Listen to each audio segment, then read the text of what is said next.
मुझे इस बात का दुख होता है कि मैं एक ऐसी सरकार का यहाँ पे समर्थन कर जहाँ पे अपराध पूरी तरीके से बेलगाम हो चुका है। इस पे नियंत्रण पाना जरूरी होगा, नहीं तो इस तरीके से बिहार और बिहारियों की जिंदगी से होता हुआ खिलवाड़ बिहार को बहुत बुरे अंजाम। बिहार में बढ़ते अपराधों को लेकर केंद्रीय मंत्री और लोक जनशक्ति पार्टी रामविलास के अध्यक्ष चिराग पासवान ने अपनी ही समर्थन वाली नीतीश कुमार सरकार पर तीखा निशाना साधा है। चिराग ने बिहार में हत्या, अपहरण, लूट और बलात्कार की बढ़ती घटनाओं पर चिंता जताते हुए कहा कि प्रशासन अपराधियों के सामने पूरी तरह से नतमस्तक है। उन्होंने विशेष रूप से पटना में व्यवसायी गोपाल खेमका की हत्या और गया में एक महिला अभ्यर्थी के साथ दुष्कर्म की घटना का जिक्र करते हुए सरकार की निष्क्रियता पर सवाल उठाए। चिराग ने कहा, मुझे दुख है कि मैं ऐसी सरकार का समर्थन कर रहा हूं जहां अपराध बेलगाम है। उन्होंने चेतावनी दी कि अगर सरकार ने समय रहते कदम नहीं उठाए तो हालात और बिगड़ सकते हैं। चिराग ने अपने बयान में बिहार फर्स्ट, बिहारी फर्स्ट के अपने एजेंडे को दोहराया और कहा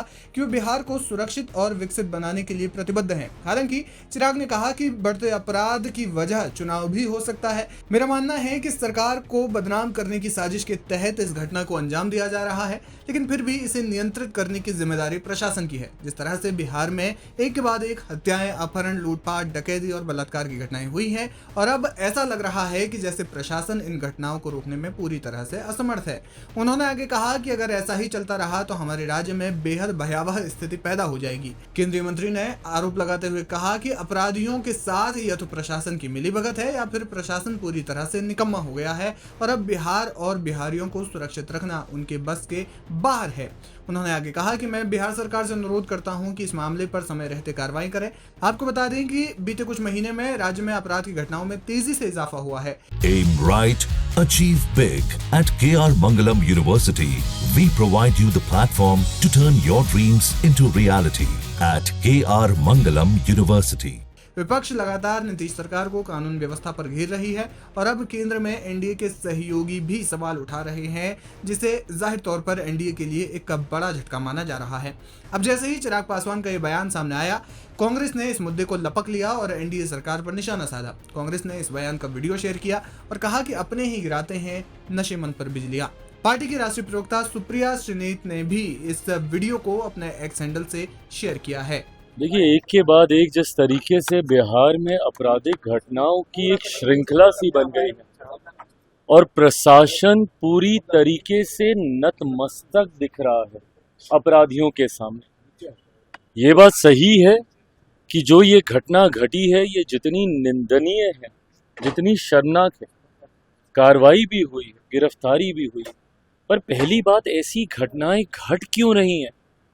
बिहार में जिस तरीके से हत्या, अपहरण, लूटमार, डकैती, बलात्कार एक के बाद ऐसी श्रृंखला बन गई है और अब तो ऐसा लग रहा है जैसे प्रशासन पूरी तरीके से नाकामयाब है इन घटनाओं को रोकने के लिए।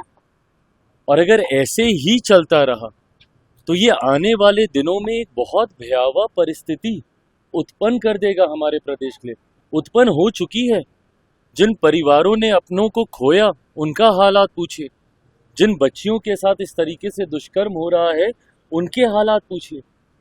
आज अगर इस तरीके की बातें भी कही जाती हैं कि चुनाव के कारण ऐसी गतिविधियों को असामाजिक तत्व अंजाम दे रहे हैं, अगर चुनाव भी एक कारण, और मैं भी मानता हूं कहीं ना कहीं कि संभवतः चुनाव भी एक कारण है, सरकार को बदनाम करने की साजिश के साथ संभवतः इन घटनाओं को अंजाम दिया जा रहा है, पर तब भी जिम्मेदारी तो प्रशासन की ही है ना इसको नियंत्रित करने की।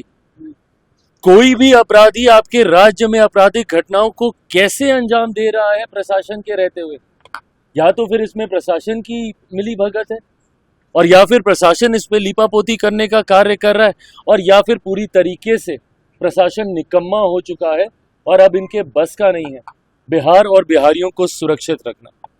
ऐसे में पुनः एक बार मैं बिहार सरकार से आग्रह करूंगा, जरूरी है समय रहते हम लोगों को इसके ऊपर कार्रवाई करने की। मुझे इस बात का दुख होता है कि मैं एक ऐसी सरकार का यहाँ पे समर्थन कर जहां पे अपराध पूरी तरीके से बेलगाम हो चुका है। इस पे नियंत्रण पाना जरूरी होगा, नहीं तो इस तरीके से बिहार और बिहारियों की जिंदगी से होता हुआ खिलवाड़ बिहार को बहुत बुरे अंजाम तक ऑपोजिशन कह रहा है, तेजस्वी कह रहे हैं कि 1 अगस्त के बाद से असली खेल ये लोग शुरू करेंगे, चुनाव आयोग के साथ मिलकर इलेक्शन को हाईजैक करने की बिहार में चुनाव बहिष्कार करने की बात और बहिष्कार की बात कह रहे हैं कि हम लोग बॉयकॉट कर सकते हैं। मैं तो कहता हूँ भैया करके दिखा दें, एक बार चुनाव का बहिष्कार ये लोग करके दिखा दें अगर हिम्मत हो। भाई ये तो वो राजनीतिक दल हैं जिनमें अकेले चुनाव लड़ने तक की हिम्मत नहीं है, बहिष्कार तो क्या करेंगे। राष्ट्रीय जनता दल बिहार की पुरानी पार्टी जो 15 साल तक सत्ता में रही, आज हिम्मत नहीं है इन लोग की अकेले चुनाव लड़ने की। गठबंधन किससे? कांग्रेस जैसी पार्टी जो देश की सबसे पुरानी पार्टी है, कांग्रेस में हिम्मत नहीं है बिहार में अकेले चुनाव लड़ने की। भैया चिराग पासवान में इतनी हिम्मत तो थी ना कि 2020 में मैंने अकेले चुनाव लड़ने का दम दिखाया, वो भी तब जब मेरे नेता का निधन उस वक्त हुआ था, जब पहले चरण का नामांकन चल रहा था। है हिम्मत तो लड़के दिखाया अकेले। तो जो अकेले चुनाव नहीं लड़ सकता वो चुनाव का बहिष्कार क्या करेगा। ये सिर्फ धमकी देने का ये लोग कार्य कर रहे हैं। और किस बात को लेकर?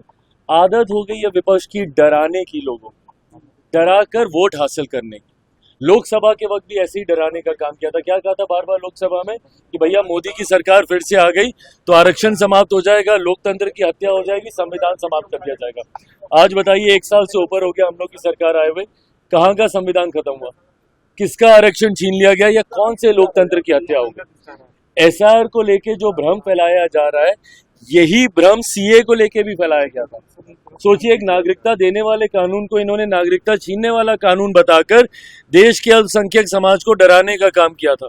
आज मुझे बता दीजिए कौन से अल्पसंख्यक समाज की कितने मुसलमानों की नागरिकता छीन ली गई जिस तरीके से डराया गया था सीए को लेकर। वैसे ही एसआर को लेकर पहले तो इन एंटीसिपेशन, अरे भैया इतनी जानकारी है आपके पास इतनी जानकारी है तो दे दीजिए ना सबूत।